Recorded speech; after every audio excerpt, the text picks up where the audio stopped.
একটা দায়িত্ব বিহাজাল ইমাম হইয়া ইমাম সাহেবের গর্দনাত দিলেইলা এখন তাই যতন ভারণ টানিয়া নেওকা আর আপনি আর কোনটা ভোড়া লাগতো নাই যে তা ভোড়ার দরকার তো জানা আছে ইমাম সাহেবের নেওকা তাই টানিয়া আর অত দায়িত্ব দিয়া ইমাম সাহেবরে অত বড় পূজা দিয়া সব মুসল্লির নমাজ টাইম ট্রেক্টারে টানিয়া লিয়ে যাইতা বেতন মাত্র 5,000 টাকা। ঠিক না নি যাবো বল? 3 কোটি টাকা দিয়ে মসজিদ বানাইয়া ইমামের বেতন 5 থেকে 6,000 গেলে দরবার আরম্ভ হয়ে যায়, মাইর আরম্ভ হয়ে যায়। ও আল্লাহর বান্দা, ইমাম সাহেব দুনিয়ার বাইরে সবচেয়ে বড় জব করা, এই জব আর দুনিয়ার কোন কাম লগে তুলনা হইতে পারে না। আল্লাহর ইমামে সবর করিয়া রাত্রিবেলা কান্দন বাচ্চাইন জরম চাহিদা পূরণ করতে না পারিয়া, কিন্তু ইমামের মুখটা খুলে না। আল্লাহর নবীর বাড়ি চরম করিয়া মাঠে না, ইমাম সাহেব টেনশনে রাত্রে ঘুম হয় না। দুনিয়ায় সব চাকরির বেতন বাড়েনি না না, ইমামতির 500 টাকা বাড়তে মাইর আরম্ভ হয়ে যায়।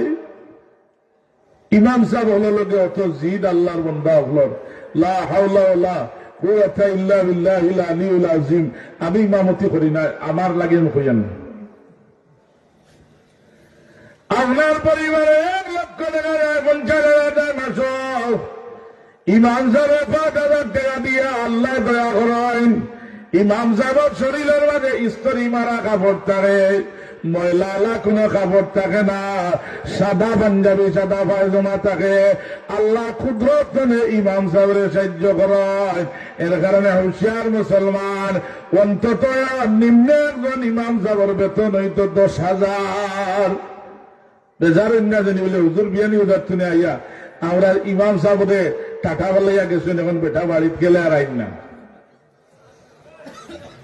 সবর সপ্তাহ চলে হইবা ইমাম সাহেব তো এক্সট্রা পাইন, এক্সট্রা এখন তোমার বাপন নি। বেটারে আল্লাহ দৌলত দিছেন, বেটারে আল্লাহ ক্যাপাসিটি দিছেন, এর কারণে বেটা এক্সট্রা হইরা এখন হিসাব করার দরকার আছে। এর কারণে মাতিলাম, কিন্তু সাহেব বল হুঁশিয়ার থাকবা যে ইমাম সাহেবরে দুনিয়ায় সবচেয়ে বড় দায়িত্ব দিলাম, আর আমরা চেষ্টা করতাম ইমাম সাহেব যাহাতে চলতে পারেন 5,000 টাকা পাইয়া ইমাম সাহেব তো চুরির যাই বাবু।